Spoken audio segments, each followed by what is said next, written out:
It was the biggest reality TV gamble of the year, and it crashed. Heartbreak, the numbers are in, and they are a disaster. After months of hype and a perfect concept, is ABC about to pull the plug on the Golden Bachelor franchise after just one season? We break down the shocking ratings failure, the behind-the-scenes panic, and the undeniable signs that the network is ready to cut its losses and abandon the seniors for good. Did Bachelor Nation just experience its first major cancellation? The answer might surprise you. If you enjoyed this video, please like, share, and subscribe. Don't forget to hit the notification bell.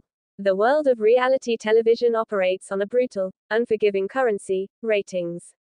And when a highly anticipated spin-off, one built on a decades-long franchise, debuts to numbers that whisper of fatigue rather than roar with renewed excitement, the entire industry pauses to ask a single, existential question: is ABC done with Golden Bachelor after disaster ratings?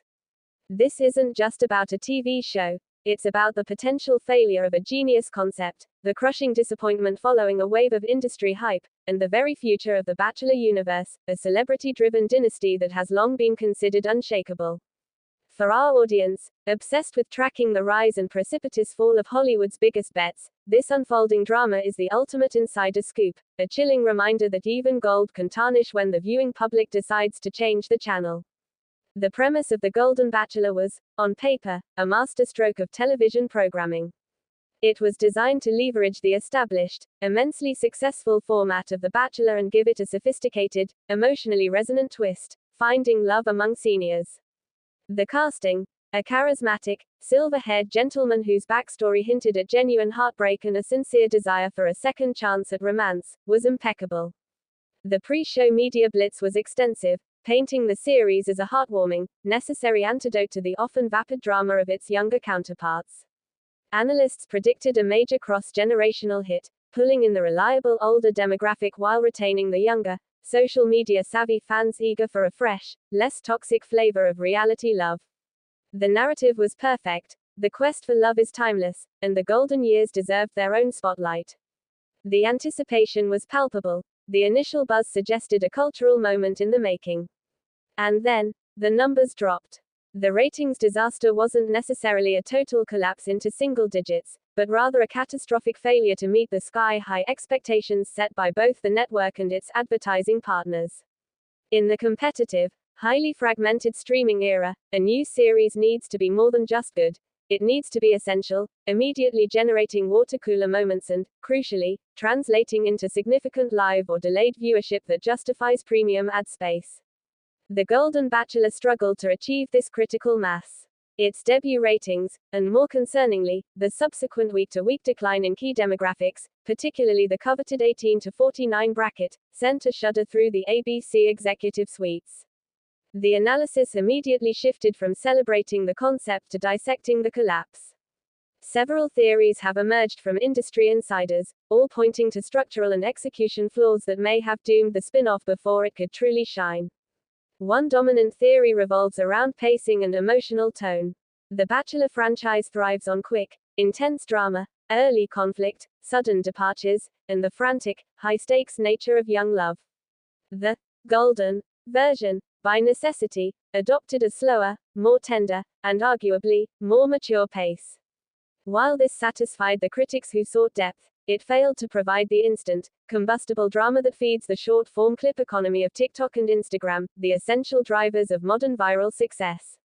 The emotional beats were poignant, but they lacked the necessary sizzle to command immediate, simultaneous viewing. Viewers, it seems, were happy to catch up on the heartwarming moments later, allowing the live ratings to suffer. Another crucial factor is the target audience miscalculation. ABC aimed to capture the demographic that loved the original show while also pulling in the older, traditional television viewers. However, the older audience, while reliable, doesn't always translate into the high-value commercial currency that network reality TV demands. Furthermore, a significant segment of the younger, loyal Bachelor Nation fanbase may have found the older cast and slower, less petty drama simply too nice to be truly engaging, missing the chaotic energy and villain narratives that define the main franchise.